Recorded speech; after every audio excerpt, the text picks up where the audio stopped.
मेरा नाम सिमरन है। मैं एक आम सी लड़की थी, लेकिन जिंदगी ने मेरे हिस्से में आम हालात नहीं डाले थे। मेरे माँ बाप बीमार रहते थे और उनकी देखभाल की जिम्मेदारी मुझ पर थी। मेरे दो भाई थे जो ज्यादा दूर नहीं बल्कि हमारे ही शहर में रहते थे।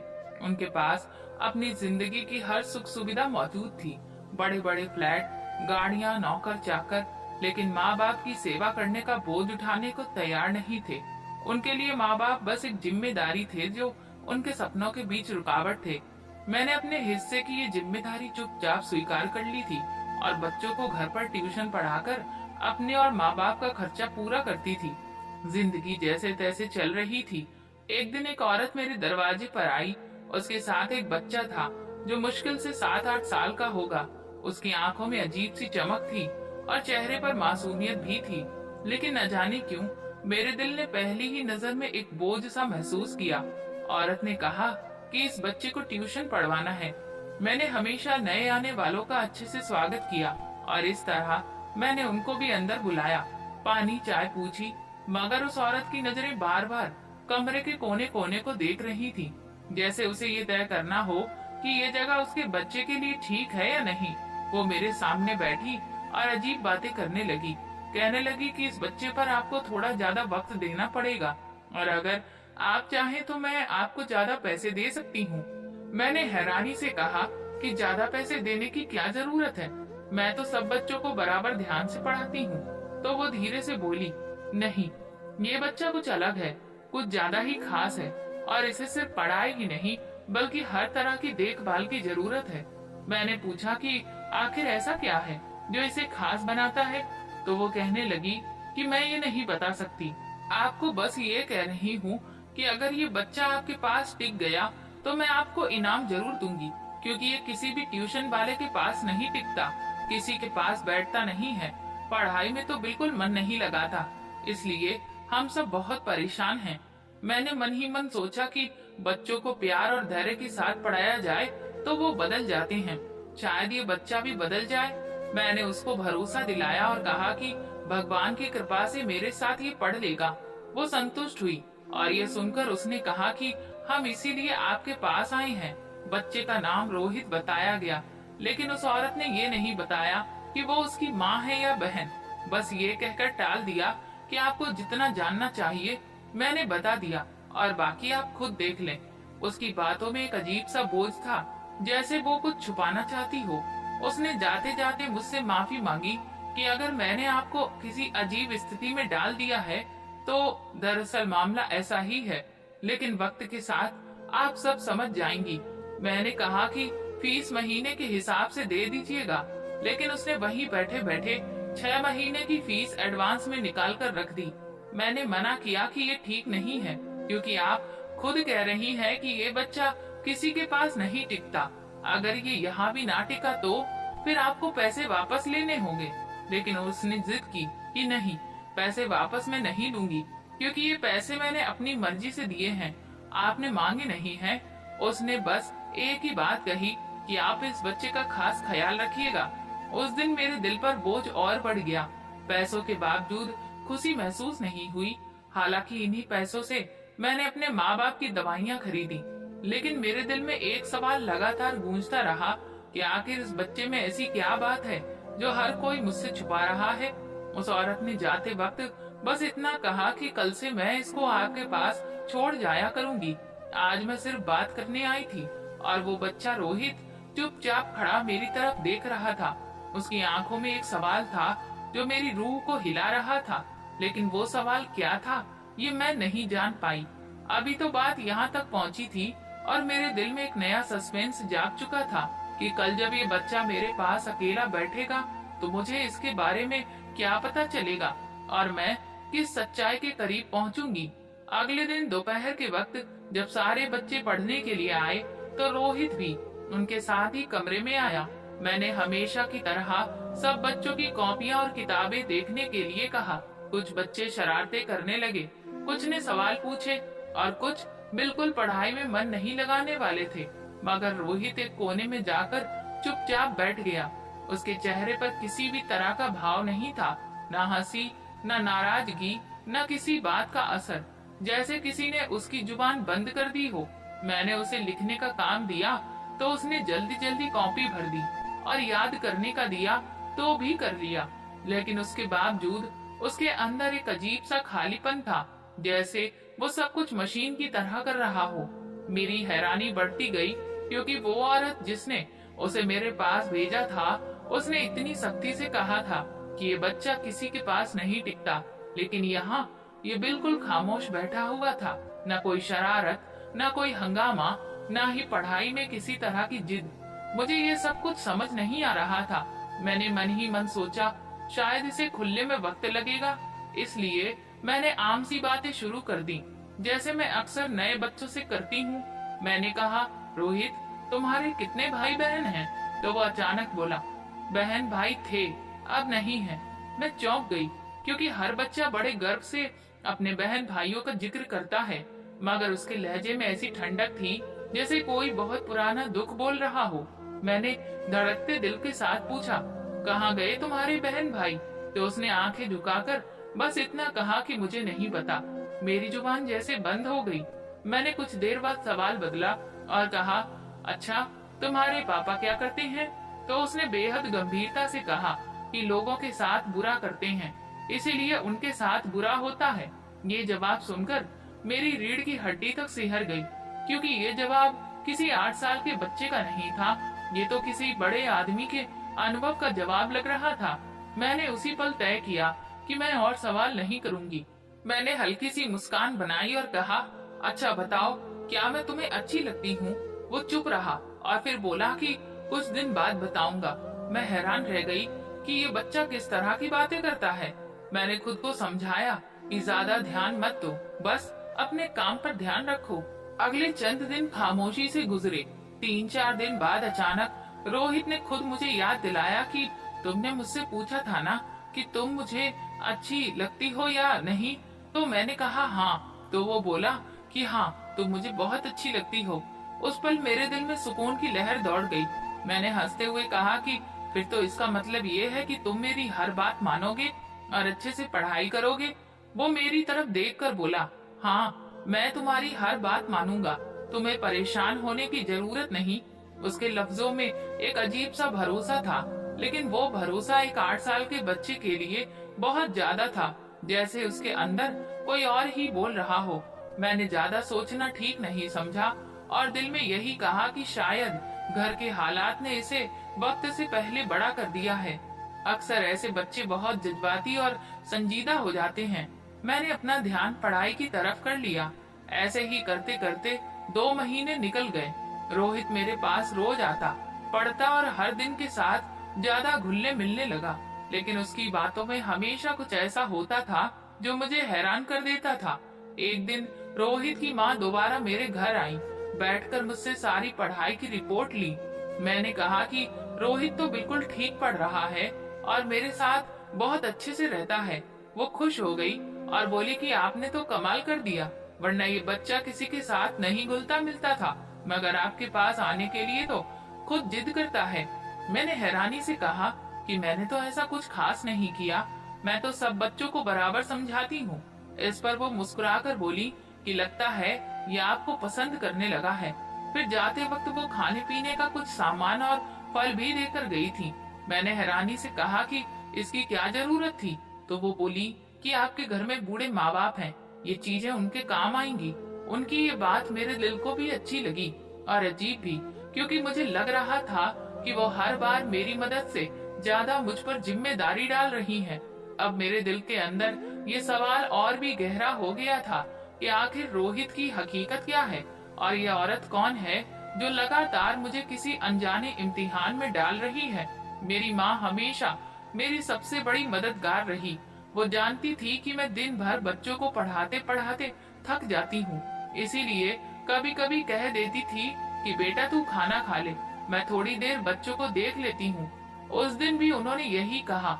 मैंने बच्चों को उनके हवाले किया और दूसरे कमरे में जाकर खाना खाने बैठ गई।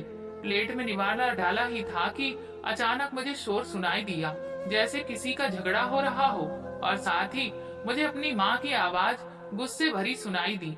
मेरे दिल की धड़कन तेज हो गई। मैंने खाना वहीं छोड़ा और जल्दी से कमरे में वापस आई। सामने का मंजर देखकर मैं एक पल को ठिठक गई। मेरे सामने रोहित खड़ा था और उसके साथ एक और लड़का भी खड़ा था। उस लड़के ने मुंह पर हाथ रखा हुआ था, जैसे अभी रोया हो, जैसे अपना चेहरा छिपा रहा हो। मेरी माँ के चेहरे पर सख्ती और गुस्सा था। मैंने फौरन पूछा कि क्या हुआ, तो माँ ने कहा कि ये दोनों आपस में झगड़ रहे थे। मैंने दोनों को एक एक थप्पड़ लगा दिया। रोहित बिल्कुल सीधा खड़ा था। उसके चेहरे पर न दुख था, न रोना था, न गुस्सा था। बस ऐसा लग रहा था जैसे कुछ हुआ ही ना हो, जैसे वो किसी और दुनिया का बच्चा हो। जबकि दूसरा लड़का झिझक रहा था। उसके चेहरे पर शर्मिंदगी थी और वो नजरें नीचे किए खड़ा था। मैंने नरमी से कहा कि अच्छा, अब झगड़ा बिल्कुल नहीं करना। मैंने दोनों को अपनी जगह बिठा दिया और पढ़ाई शुरू करवा दी। मैंने माँ को इशारा किया और एक तरफ ले गई। मैंने कहा, अम्मा, आजकल बच्चों पर हाथ उठाने की इजाजत नहीं है। हम खुद कभी किसी पर हाथ नहीं उठाते। ये जो दूसरा बच्चा है ना, इसकी माँ तो रोजाना आती है रिपोर्ट लेने। अगर उसने देख लिया या उसे पता चल गया तो फिर वो जरूर शिकायत करेगी और मुझे किसी मुसीबत में डाल देगी। माँ ने अफसोस भरे लहजे में कहा, बेटा, मुझसे गलती हो गई। मेरा हाथ अचानक से उठ गया। तुम लोग भी जब छोटे थे तो बहुत शरारती थे। तुम सब पर भी कई बार मेरा हाथ उठा था। बस वैसे ही मेरे अंदर की पुरानी आदत निकल गई। मैंने कहा कि अब कोई बात नहीं, अगर वो औरत आ गई तो मैं खुद बात कर लूंगी। वैसे भी आपने इतने जोर से थप्पड़ नहीं मारा होगा। 2 दिन गुजर गए, ना तो रोहित की माँ आई और ना ही उसने कोई बात की। लेकिन हमारी जिंदगी में एक और बहुत बड़ी मुसीबत आ गई। उस दिन शाम के वक्त माँ सीढ़ियों से नीचे उतर रही थी कि अचानक उनका पैर फिसल गया। मैंने दौड़कर उनको सहारा दिया। वो ऊपर से तो ठीक लग रही थी, लेकिन उनकी सांसें तेज हो रही थी और वो बार बार सीना पकड़कर कह रही थी कि सांस नहीं आ रहा। मैं और पापा दोनों घबरा गए। पापा भी कमरे से बाहर आ गए। उन्होंने कहा कि फौरन डॉक्टर के पास लेकर जाओ।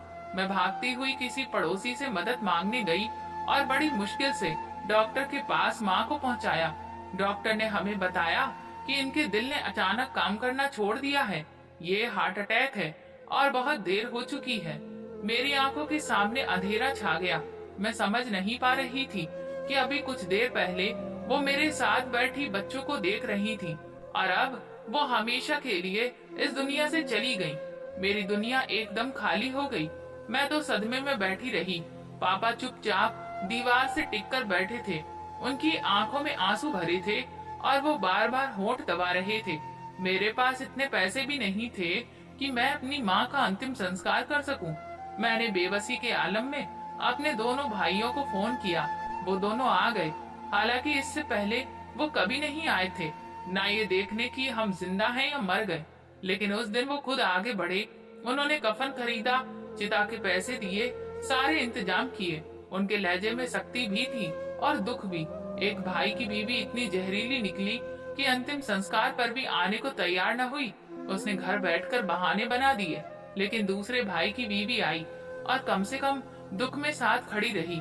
मेरे लिए ये सब किसी भयानक ख्वाब से कम न था। माँ की मौत अचानक थी। वो कैसे सीढ़ियों से गिरी, ये बात किसी को समझ नहीं आई। लोग बार बार यही कहते कि ये हादसा नहीं बल्कि किस्मत थी। लेकिन मेरे दिल में एक अनजाना डर बैठ गया था, जैसे कुछ और भी था जो नजर नहीं आ रहा था। माँ इस दुनिया से चली गई और घर में एक खामोश बोझ सा छा गया। आज उनको गए 3रा दिन था। मोहल्ले वाले भी आए हुए थे। जो बच्चे मेरे पास पढ़ने आते थे उनके घर वाले भी आए। सभी लोग सामने बैठकर पूजा पाठ कर रहे थे। कोई भगवान का नाम पढ़ रहा था, कोई मंत्र जप रहा था। माहौल गमगीन था। हर तरफ सन्नाटा और सिसकियां। पापा भी खामोशी से बैठे थे और रोहित भी कोने में बैठा सब कुछ देख रहा था। मैं किचन से चाय के कप ला रही थी कि अचानक मेरे दोनों भाई जो पापा के करीब बैठे थे धीरे धीरे बात करने लगे।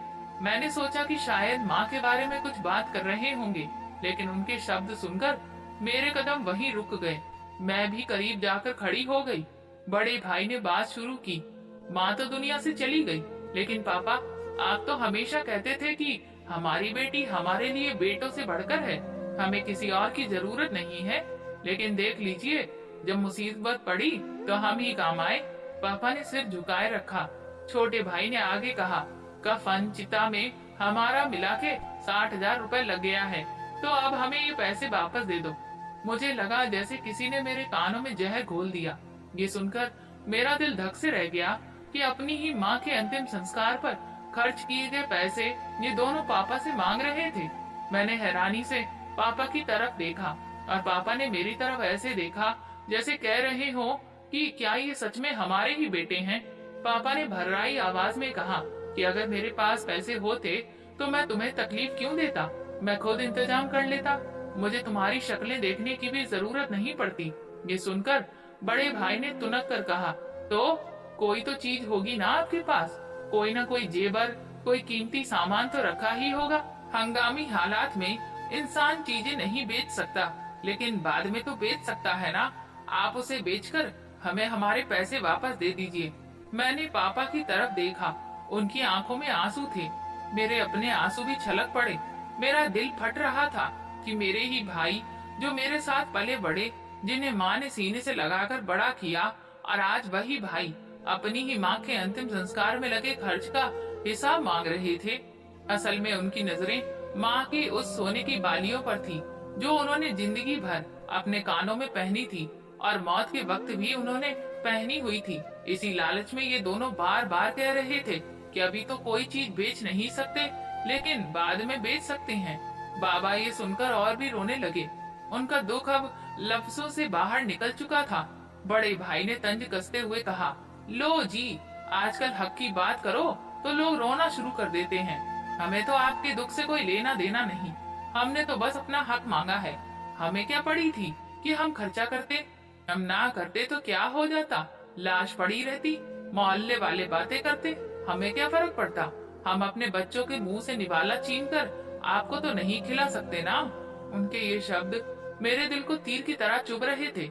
मैंने बाबा के कंधे पर हाथ रखा और आसमान की तरफ देखकर मन ही मन प्रार्थना की, हे भगवान, हमारे लिए कोई मदद भेज दो और इन्हें इनके लालच का ऐसा सबक दो कि ये सारी जिंदगी याद रखें। मेरे भाई बार बार कह रहे थे कि पैसे दो या फिर हम लोग चाहे तो कोई चीज बेच लें। उनकी नजर बस माँ की सोने की बालियों पर थी, क्योंकि आजकल सोना बहुत महंगा हो गया था और ये बालियां कम से कम 60 से 70 हजार की तो होंगी, और वो बस झूठ पे झूठ बोल रहे थे। तभी अचानक दरवाजे पर दस्तक हुई। एक मर्दाना आवाज आई। किसी ने मेरे बाबा का नाम पुकारा। मैंने जाकर दरवाजा खोला तो सामने एक ड्राइवर खड़ा था। मैंने पूछा, जी? वो बोला, रोहित बाबा हैं? मैंने कहा, हाँ, लेकिन मुझे नहीं पता था कि बच्चा लेने के लिए ड्राइवर आएगा। मैंने कहा, अच्छा, आप उसको लेने आए हैं? तो वो बोला, हाँ, लेकिन पहले आप ये रख लीजिए। उसने मेरे हाथ में एक पैकेट पकड़ा दिया। मैंने पूछा, ये क्या है? तो उसने कहा, आप रख लो, मुझे तो फोन आया था, मैं इसी हिसाब से ये चीज ले आया हूँ घर से। रोहित बाबा को बुला दो, अगर उन्होंने मेरे साथ जाना है तो मैं उन्हें ले जाऊंगा। मैंने कहा, अच्छा, आप रुकिए। मैं रोहित के पास गई और कहा, ये क्या है, तुम्हारे लिए आया है? तो उसने कहा, नहीं, मेरे लिए नहीं, आपके लिए आया है, खोल कर देखो। जब मैंने खोला तो उसमें नोट थे, पूरे 80,000। मैंने हैरानी से पूछा, ये क्या है? तो वो बोला, ये पैसे आप उन लालची लोगों के मुंह पर मार दीजिए और इन्हें यहाँ से भेज दीजिए। मैं नहीं चाहता कि वो आपको और परेशान करें। मैंने कहा, मैं तुमसे ये पैसे कैसे ले सकती हूँ? तो वो बोला, ले सकती हैं, मैं अपनी मर्जी से दे रहा हूँ। मैंने पूछा, लेकिन तुम्हारे पास इतने पैसे कहाँ से आए? तो वो बोला, मेरे ही हैं। मैं कुछ देर हैरान खड़ी रही। तभी अचानक रोहित की माँ का फोन आ गया। मैंने कॉल उठाई। वो बोली, मुझे पता है, पैसे मंगवाए हुए हैं, इसमें कोई दिक्कत नहीं है, आप रख लीजिए, फिर बाद में बात करेंगे। उन्होंने कहा, रोहित ने बताया कि आप बहुत बड़ी मुसीबत में हैं, आपको पैसे चाहिए और मैं घर से बाहर थी, नहीं तो खुद आ जाती, इसीलिए मैंने ड्राइवर भेज दिया। मैंने मन ही मन सोचा, शायद ये भगवान की तरफ से मदद है। मैंने वो पैसे अपने भाइयों को पकड़ाए और कहा, ये लो पैसे और यहाँ से दफा हो जाओ, दोबारा अपनी शक्ल मत दिखाना। मेरे भाई भी हैरान हो गए और बोले, देखो, अब तो निकल आए ना पैसे तुम्हारी बेटी के पास से, माँ पर इल्जाम लगाती थी, अब आन पड़ी तो पैसे निकाल लाई। बाबा मेरी तरफ देखकर हैरान थे, लेकिन उनका भरोसा मुझ पर पूरा था। वो लोग वहाँ से चले गए। बाबा, मैंने सब कुछ बता दिया। बाबा बोले तो ये उधार हो गया, हमें वापस करने पड़ेंगे। मैंने कहा हाँ, मैं उनसे बात कर लूंगी, आप परेशान मत हो। परेशान तो हम थे, माँ इस दुनिया से चली गई और इन भाइयों ने हमें शोक मनाने की बजाय मुसीबत में डाल दिया। खैर अब तो मुसीबत टल गई थी। बाबा बस इतना ही समझे कि इस बच्चे की माँ ने उधार दिया है, लेकिन जिस तरह से ये पैसे आए और जिस तरह से रोहित ने सब कुछ सुना और तुरंत फोन करके पैसे भिजवा दिए, लगा जैसे बच्चा नहीं बल्कि पूरा मर्द है जिसने हमारे घर की समस्या हल कर दी। अब मुझे उसकी माँ का इंतजार था कि वो घर आए ताकि मैं उनसे बात कर सकूं, क्योंकि मुझे उनके घर का पता भी नहीं पता था। मैंने सोचा उनसे पूछूं कि आपने मदद तो कर दी, लेकिन अब ये पैसे वापस किस तरह करने हैं, क्योंकि मैं किसी का उधार नहीं रखना चाहती थी। लेकिन वो लोग पैसे देकर जैसे भूल ही गए, उन्हें इतनी बड़ी रकम की कोई परवाह ही नहीं थी। मैंने सोचा बेहतर है मैं खुद जाकर उनसे बात कर लूं। मैंने कॉल करके कहा, अगर आप इजाजत दें तो मैं आ जाऊं। वो बोली हाँ, आप आइए, मैं लोकेशन भेज देती हूँ, चाहे तो ड्राइवर भेज दूं। मैंने कहा नहीं, मैं खुद आ जाऊंगी, बार बार मदद लेना अच्छा नहीं लगता। उनका घर ज्यादा दूर नहीं था, संडे का दिन था। मैं वहाँ पहुँची, अंदर जाते ही हैरान रह गई। घर बहुत बड़ा था, बाहर 3-4 गाड़ियाँ खड़ी थी। रोहित सामने बैठा था। मुझे देखकर उसके चेहरे पर हल्की मुस्कुराहट आई। मैंने सोचा शायद ये खुशी की मुस्कान है। मैं बैठी भी नहीं थी कि थोड़ी देर में खाने के ढेर सारे सामान आ गए। रोहित बोला, आप कुछ खाती क्यों नहीं? आप पहली बार हमारे घर आई हैं। मैंने कहा नहीं, मैं खाने के लिए नहीं, बात करने आई हूँ। वो खुद साइड पर बैठ गया। तभी उसकी माँ आई। मैंने बात शुरू की और पूछा, आपके पैसे कैसे वापस करूँ? तो वो मुस्कुराकर बोली, पैसे वापस करने का सवाल ही नहीं उठता, हमने तो आपकी मदद की है, आप मुश्किल में थी। मैंने कहा नहीं, मैं वापस कर दूंगी। तो वो बोली, अगर आप वापस करेंगी भी तो हम नहीं लेंगे। उन्होंने बड़े अच्छे तरीके से बात की, मुझे चाय भी पिलाई।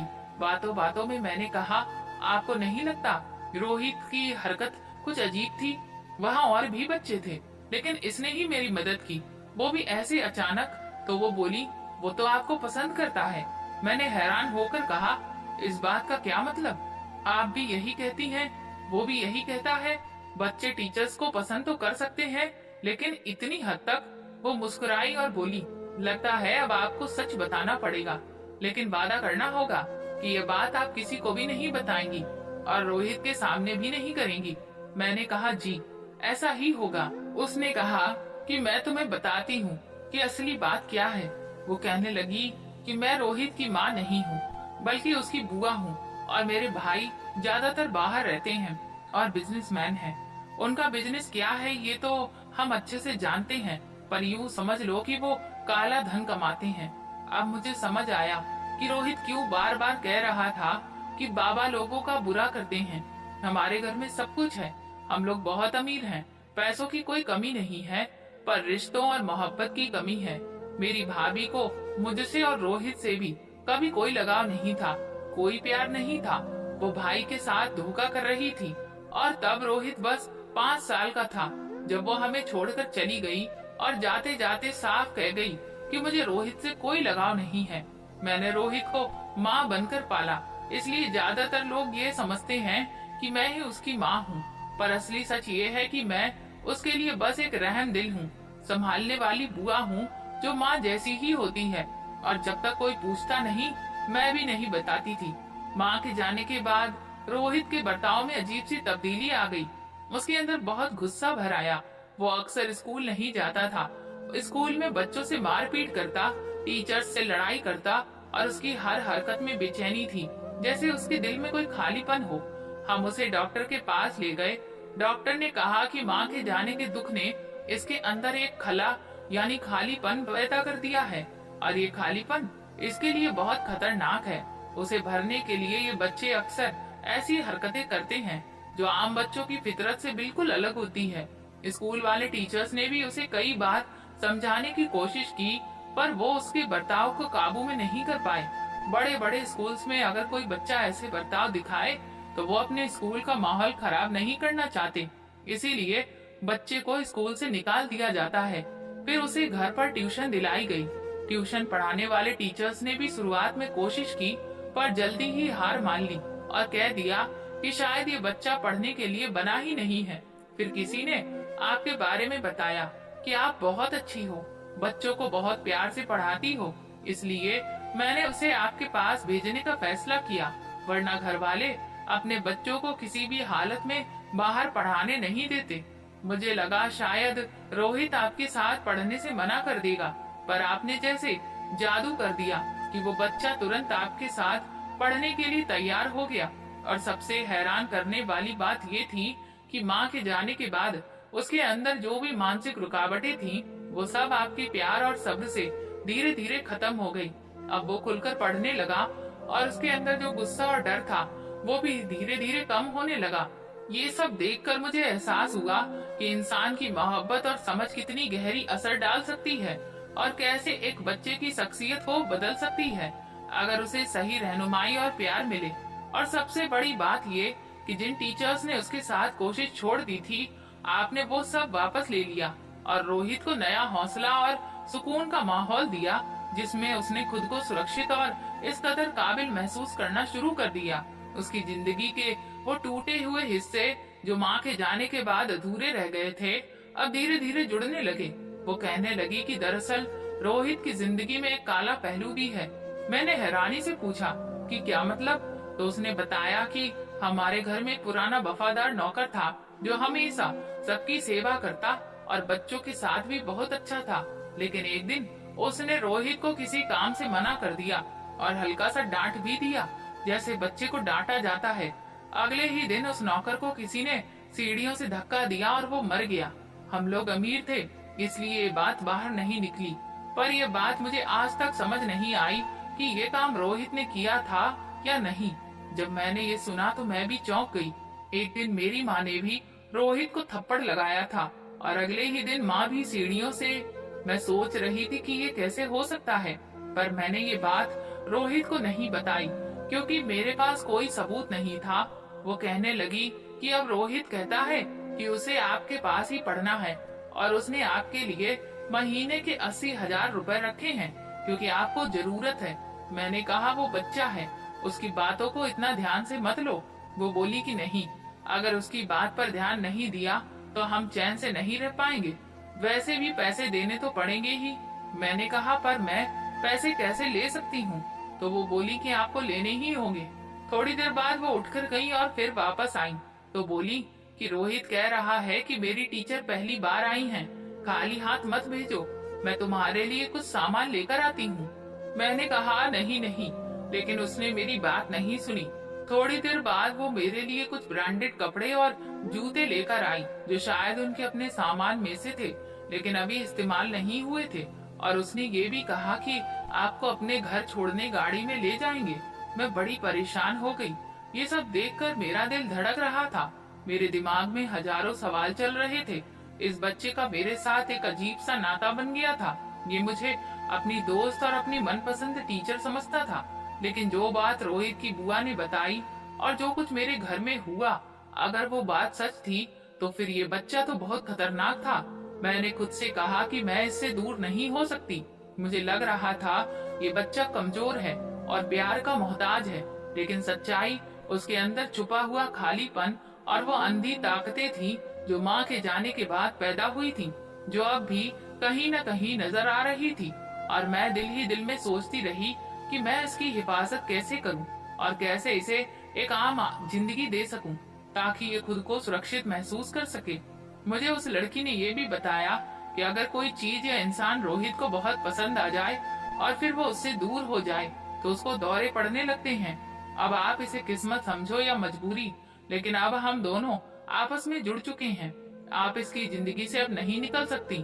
उसने कहा कि अगर आपको और पैसे चाहिए हो तो वो भी हम देंगे, लेकिन आप इसे पढ़ाना मत छोड़िएगा। मैं वापस अपने घर आ गई।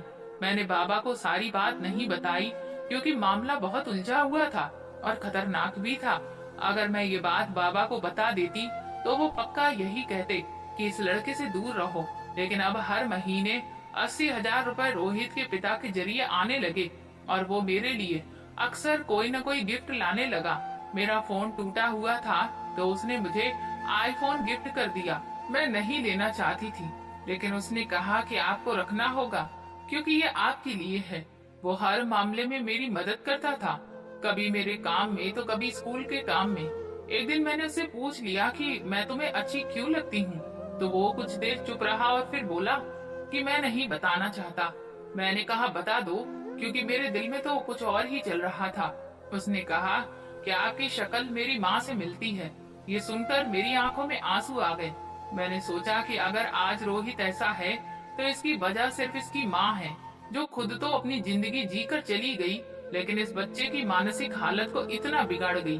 मैंने कहा कि अगर तुम्हारा दिल चाहता है तो तुम मुझे मम्मा बुला सकते हो।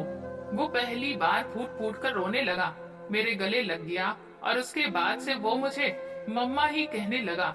मैं भी दिल से खुश थी। अब वो मेरे साथ खाना भी खा लेता था, बल्कि मेरे हाथ से खाना खाता और कभी कभी मेरे घर पर ही सोने की जिद करता था। ये सब देखकर मुझे खुशी मिलती थी। उसके पिता जो बाहर विदेश गए हुए थे, जब वापस आए और उनको सब कुछ पता चला तो वो बहुत हैरान हुए। उन्होंने मेरे लिए रिश्ता भेज दिया। मुझे लगा शायद वो उम्र में बहुत बड़े होंगे, लेकिन ऐसा नहीं था। उनकी शादी जल्दी हो गई थी और वो मुझसे सिर्फ 5 साल बड़े थे। मेरे बाबा ने रिश्ते के लिए हाँ कर दी। मैं रोहित की सौतेली माँ बन गई। मैं बाबा को भी साथ ले गई क्योंकि वो अकेले नहीं रह सकते थे। और मेरे भाइयों को जब ये पता चला कि मैंने इलाके के सबसे बड़े बिजनेसमैन से शादी कर ली है, तो उनको बहुत बुरा लगा और वो मेरे खिलाफ बातें करने लगे। लेकिन मुझे अब कोई डर नहीं था, क्योंकि अब मैं पति वाली थी, अपने घर की मालकिन थी और मेरा एक बेटा भी था जो अभी से मेरी ढाल बनकर खड़ा था। हमारी जिंदगी में अमन और सुकून लौट आया था। मैंने रोहित को उसके पिता के हवाले करने की बजाय उसके साथ रहने का फैसला किया, ताकि अब किसी चीज की कमी महसूस ना करे। वो अब हर रोज खुश रहने लगा और पढ़ाई में भी दिलचस्पी लेने लगा। हर छोटी छोटी कामयाबी पर हम दोनों खुश होते। अब हम दोनों एक दूसरे के लिए सहारा बन गए। मैंने उसकी परवरिश में कोई कमी नहीं छोड़ी और उसने भी मुझे अपनी माँ की तरह माना। मेरे पति ने भी रोहित को अपनाने में कोई हिचकिचाहट नहीं दिखाई। वो उसके लिए हर मुमकिन सुविधाएं लाते और रोहित के साथ मोहब्बत और अपनापन रखते। उसके पिता भी खुश थे कि रोहित अब एक सुरक्षित और प्यार भरी जिंदगी जी रहा है। मैंने महसूस किया कि कभी जो दर्द और डर उसके अंदर था, अब वो मिट रहा है और रोहित एक मजबूत इंसान बनकर सामने आ रहा था। अब हम सब एक परिवार की तरह रहते थे। हम सब एक दूसरे का ख्याल रखते थे और रोहित के अंदर जो खौफ और गुस्सा था, वो धीरे धीरे खत्म हो गया। हमने हर मुश्किल में एक दूसरे का साथ दिया और जिंदगी में चैन और सुकून की फिजा कायम हो गई। रोहित के साथ वक्त गुजारना अब खुशी की बात थी और अब वो अपने दोस्तों और हमउम्र बच्चों के साथ भी अच्छे से घुल मिल गया था। बच्चों की मानसिकता बहुत नाजुक होती है और अगर उन्हें सही अपनापन और प्यार मिल जाए तो वो अपनी जिंदगी में सही रास्ते पर चल सकते हैं। मैंने खुद ये अनुभव किया। अगर एक बच्चा प्यार और सब्र के माहौल में पलता है तो वो अपनी तमाम कमजोरियों पर काबू पा सकता है और उसकी पूरी जिंदगी बदल सकती है। मैंने रोहित को सिर्फ पढ़ाया नहीं, बल्कि उसकी सुरक्षा की और उसे एक माँ की तरह अपनापन और प्यार दिया। अब हम लोग खुशहाल थे। घर में हंसी खुशी का माहौल था और हर दिन हमारे लिए एक नई शुरुआत के जैसा होता। रोहित अब अपने दोस्तों के साथ खेलता और पढ़ाई में भी दिलचस्पी लेने लगा था। अब वो पहले वाला डरा सहमा बच्चा नहीं रहा, बल्कि अब वो अपनी सोच और कामों में काफी मजबूत और आत्मविश्वासी हो गया था। मैंने मन ही मन भगवान से प्रार्थना की कि वो हमेशा रोहित की रक्षा करे और उसे हर दुख से बचाए। मुझे इस बात का एहसास हुआ कि जिंदगी में मुश्किलें तो आती रहती हैं, लेकिन इंसान को सब्र और हिम्मत से काम लेना चाहिए, चाहे कितनी भी बड़ी परेशानी क्यों ना हो। अगर इंसान सच्चाई और प्यार से काम ले तो सब कुछ मुमकिन है। मेरे तजुर्बे से मुझे ये सीख मिली कि बच्चों के लिए सब्र और मोहब्बत सबसे बड़ी ताकत है और रोहित ने भी ये समझ लिया कि जिंदगी में मुश्किल वक्त आए तो डरने की बजाय सब्र और हिम्मत से आगे बढ़ना चाहिए। अब हमारा घर खुशियों से भर चुका था। हम सब एक दूसरे से जुड़े हुए थे। रोहित के पापा भी इस बात से संतुष्ट थे कि उनका बच्चा अब सुरक्षित हाथों में है और जिंदगी में अच्छे फैसले कर रहा है। मैंने मन ही मन भगवान से प्रार्थना की कि वह हमारी मेहनत और प्यार को स्वीकार करे और रोहित की जिंदगी हमेशा खुशियों से भरी रहे। हम सब एक परिवार की तरह रहते थे और एक दूसरे का ख्याल रखते। यही हमारी सबसे बड़ी तसल्ली थी। मेरा रिश्ता उस घर में होने के बाद उस घर की बेटी जो अब तक सब संभाल रही थी, उसे भी थोड़ी राहत मिली। मेरे पति ने उसकी भी शादी करवा दी और वो भी अपने घर की हो गई। अब हमें ये फिक्र थी कि अगर हमारे घर में कोई बच्चा आया तो कहीं रोहित को उससे जलन ना हो, लेकिन रोहित ने खुद ही कहा कि उसे तो एक प्यारी सी छोटी बहन चाहिए जिसका वो खूब ख्याल रखेगा। जब से मैं उसकी जिंदगी में आई थी, वो पहले वाला रोहित अब बस थोड़ा सा बाकी रह गया था।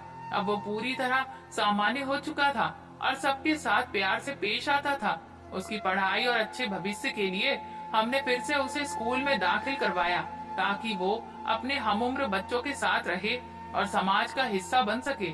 अब वो गुस्सैल और डरा हुआ बच्चा नहीं था, बल्कि दोस्तों और बच्चों के साथ खेल कूद में भी हिस्सा लेता और हंसी खुशी रहता।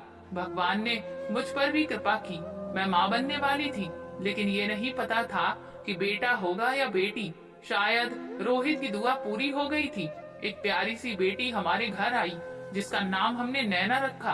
पूरे घर में खुशी की लहर दौड़ गई और सबने उस नए मेहमान का दिल से स्वागत किया। नैना को सबसे ज्यादा प्यार रोहित ही करता था। वो अपनी बहन के हर काम में उसका ध्यान रखता, उसकी हिफाजत करता और उसे हर छोटी बड़ी चीज में खुशी देता। उसे कभी भी परेशान नहीं होने देता और हर वक्त यही देखता कि नैना हमेशा सुरक्षित और खुश रहे। मैं खुद ये देखकर हैरान रह जाती कि रोहित की अपनी बहन के लिए प्यार और ममता कितनी गहरी है। अब हमारा घर पूरी तरह खुशियों से भर चुका था। हर किसी के दिल में सुकून और मोहब्बत का माहौल था। रोहित की जिंदगी से अब पहले वाले डर और दुख के निशान पूरी तरह से मिट चुके थे। वो अब अपनी बहन के लिए एक मजबूत और भरोसेमंद भाई बन चुका था। मैं भी नैना के जन्म के बाद हर दिन इस परिवार के लिए और ज्यादा जिम्मेदारी के साथ जीती थी। नैना की मौजूदगी ने रोहित के स्वभाव में और भी सुधार ला दिया। अब वो हर काम सब्र और मोहब्बत से करता और अपने पापा की बातों को ध्यान से मानता। उसकी जिंदगी का हर लम्हा खुशियों से भरा रहता और मैं दिल ही दिल में भगवान का शुक्रिया अदा करती कि उन्होंने हमारी मेहनत और सब्र को स्वीकार किया और हमारे परिवार में एक नई खुशी की शुरुआत हुई। फिर एक दिन अचानक मेरे भाई रोते हुए मेरे दरवाजे पर आए और मुझसे पैसों की मदद मांगने लगे। कहने लगे कि उनके कारोबार में बहुत भारी नुकसान हो गया है।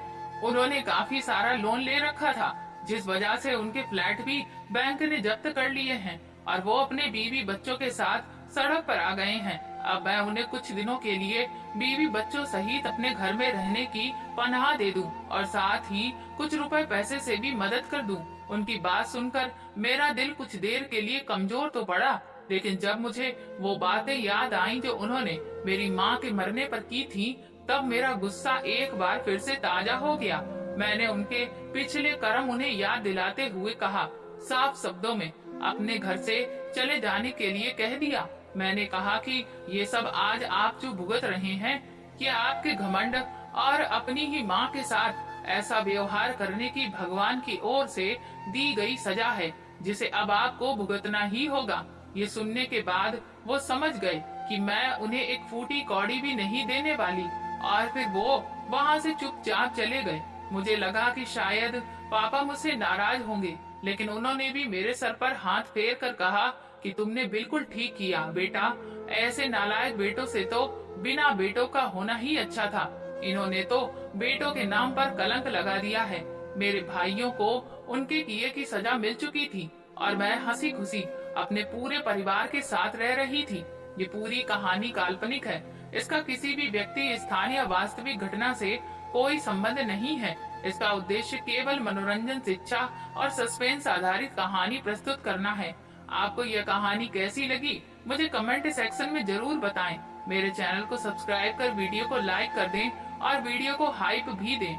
ऐसी और भी रोमांचक कहानियों को सुनने के लिए मेरे चैनल के साथ बने रहें। धन्यवाद।